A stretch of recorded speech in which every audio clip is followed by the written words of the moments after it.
Donc on va parler des régimes spéciaux, puisque l'Assemblée nationale a adopté la suppression des régimes spéciaux, et on va voir quels sont les régimes spéciaux et à quoi ça correspond les régimes spéciaux. Parce que quand on parle des régimes spéciaux et quand on parle de la suppression des régimes spéciaux, évidemment, ce qui est visé, c'est la SNCF, c'est EDF, c'est la RATP, c'est surtout les trois qui reviennent souvent. Et en fait, il y en a beaucoup plus des régimes spéciaux, et en fait, ils sont pas du tout tous supprimés. Donc ça, c'est le gouvernement d'Elisabeth Borne, évidemment, qui voulait cette mesure, qui a été votée, qui est prévue dans ce premier article de la réforme des retraites, qui le prévoit. Donc il y a eu plusieurs centaines d'amendements, évidemment. Ce qui fait que le NUPES a été accusé d'obstruction parlementaire, évidemment, c'est le rôle des oppositions, donc oui, évidemment. Et donc c'est notamment, effectivement, la RATP principalement visée, les industries EDF, GRDF, en gros, voilà. Et la Banque de France, les employés de notaires, etc. L'argument, évidemment, des députés LREM, c'est que ça coûte 1,8 milliard d'euros par an aux Français, les régimes spéciaux, soi-disant. Pour autant, comme l'a souligné Rachel Keke et Antoine Léaumont, par exemple, le régime spécial des sénateurs, dont on va parler juste après, par exemple, n'est pas impacté, il est complètement conservé. Il est un régime spécial très avantageux. Faut savoir que les régimes spéciaux, déjà, parlons-en. Qu'est-ce que c'est que les régimes spéciaux ? Les régimes spéciaux ne sont pas du tout forcément des aménagements gratuits, genre vous avez plus d'avantages pour partir à la retraite plutôt gratuitement. En fait, les régimes spéciaux, c'est tous les avantages qui pourraient être liés à des métiers, et notamment le fait d'avoir des caisses indépendantes, effectivement, de santé, de retraite, et d'autres avantages liés à la profession. Et souvent, elles sont liées à une histoire. Par exemple, si jamais vous reprenez les régimes spéciaux de la SNCF, en 1850, avec les premières caisses de grève, à l'époque, la retraite n'est pas les premières caisses de retraite, parce qu'à l'époque la retraite n'est pas du tout pour tous.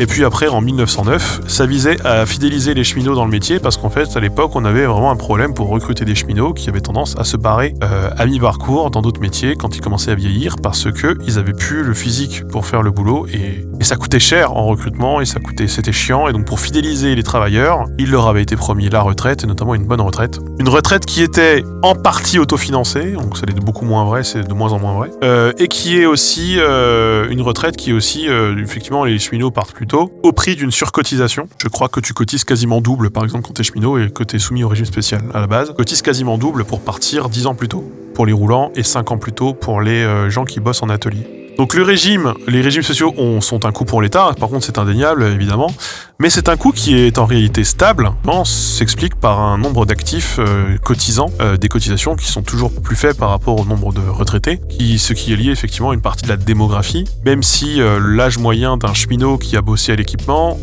l'âge moyen de mort est plus bas que l'âge moyen d'un cadre, par exemple. Mais voilà, il faut se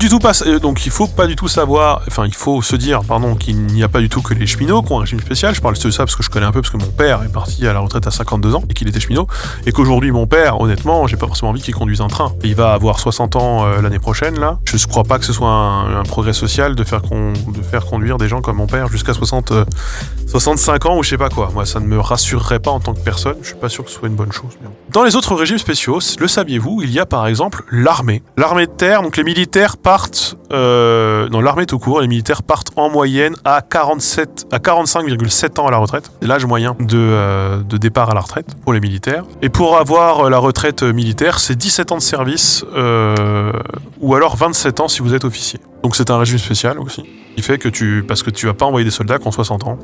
C'est des métiers durs. Alors déjà, cheminot, si je peux me permettre, c'est des métiers où tu meurs au travail. Moi, c'est un truc qu'on oublie beaucoup. Mon père était délégué CHSCT et il a un peu moins d'une dizaine de collègues qui sont morts sur toute sa carrière au travail, mais c'est quand même beaucoup par rapport à la quantité de... Il était pas dans un gros dépôt, mon père.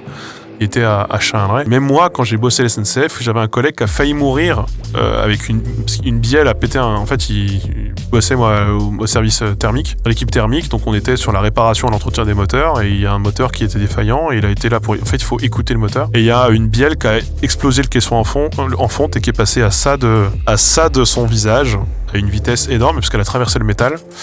Il était juste un tout petit peu décalé. Il était mort.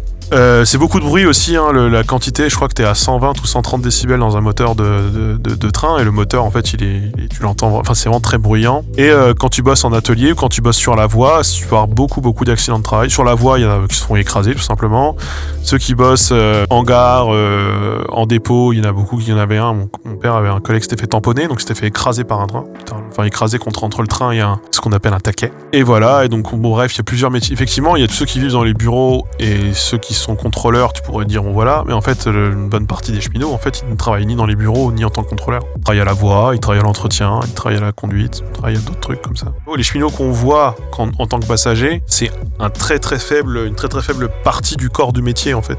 Voilà, électrocuté, moi j'ai l'oncle d'un pote qui était cheminot aussi, qui a fait arc électrique au-dessus d'un toit. Il était au service électrique, il bossait à la caténaire et il s'est fait électrocuter par une caténaire. Ce sont des métiers où tu peux le payer de ta vie de bosser dans ce métier. Sinon la marine, les marins partent à 57,6 ans en moyenne, c'est le régime le deuxième plus équilibré de tous les régimes spéciaux, ça faut le savoir, puisqu'en fait ils ont que 13,4% de poids de cotisation. Qu'est-ce que ça veut dire ? Ça veut dire que pour 1 euro versé en retraite, en fait il y a que 13,4 euros qui ont été perçus via cotisation. Le reste étant comblé par d'autres formes, notamment par des aides de l'État. Donc les marins, c'est le deuxième plus déséquilibré, je crois que le premier c'est les sénateurs. Il faut savoir que les marins peuvent partir en retraite à 50 ans et 25 annuités, c'est le régime spécial des marins. Et c'est des métiers où il y a aussi, alors pour la marine marchande surtout, là pas pour la marine, en tout cas pour la marine marchande, on a aussi vraiment beaucoup de maladies professionnelles ou même d'accidents, on a quand même pas mal. On a évidemment la police, alors je l'ai pas noté, mais savoir que la police a tout un tas d'avantages. Par exemple, là, les policiers, en fait, ont même vu leurs avantages augmenter. Il faut savoir que les policiers, depuis 2 ans maintenant désormais, peuvent prendre le train pour 10% du prix du billet, à condition qu'ils soient armés et qu'ils se signalent au contrôleur. Et il faut savoir, du coup, que j'ai regardé les statistiques de ça. Il y a eu à peu près un peu moins de 300 000 voyages qui ont été faits par des policiers ne payant que 10% du prix du billet contre le fait qu'il y ait la police, pour je crois que c'est un peu moins d'une centaine de gardes à vue au total qui ont été faites. Je crois même que c'est même une dizaine de gardes à vue, je crois. Donc on est sur quelque chose d'extrêmement dérisoire. Dans les régimes spéciaux, en fait il y en a plein. Il y a des sous-régimes spéciaux. Par exemple, je sais que le port autonome de Strasbourg, c'est le plus petit régime spécial de France. Et on a notamment les clercs de notaire, la Banque de France, l'Opéra de Paris et la Comédie Française. Voilà ce que je disais. Donc les clercs de notaire et la Banque de France, ça va sauter. On a aussi l'Assemblée nationale qui vient de finir, qui ne les a plus depuis peu de temps, mais le Sénat toujours. Le Sénat, c'est le régime spécial le plus inégalitaire et qui coûte le plus cher à l'État. C'est 12% de poids de cotisation, c'est-à-dire que pour 1 euro versé de retraite, il n'y a que 12 centimes qui ont été cotisés par les gens cotisants, par les cotisants du régime spécial. Pour une pension nette, donc la pension moyenne nette d'un sénateur, elle est quand même de 3 850 euros. Elle est cumulable avec toutes les autres pensions de retraite. Et il faut un mandat de 6 ans pour être éligible à la première retraite. Et cette première retraite, elle est de 2190 euros net. Donc si jamais vous faites 6 ans de sénateur, c'est un mandat, vous avez quasiment 2200 balles de retraite cumulables avec d'autres formes de retraite. Et c'est sans compter le crédit collaborateur, qui fait partie des avantages aussi. Crédit collaborateur, c'est jusqu'à 9138 euros par mois de dépenses en rémunération d'un ou de plusieurs assistants parlementaires, ou alors tout simplement pour pouvoir financer des bonnes œuvres, des associations, ce que tu veux.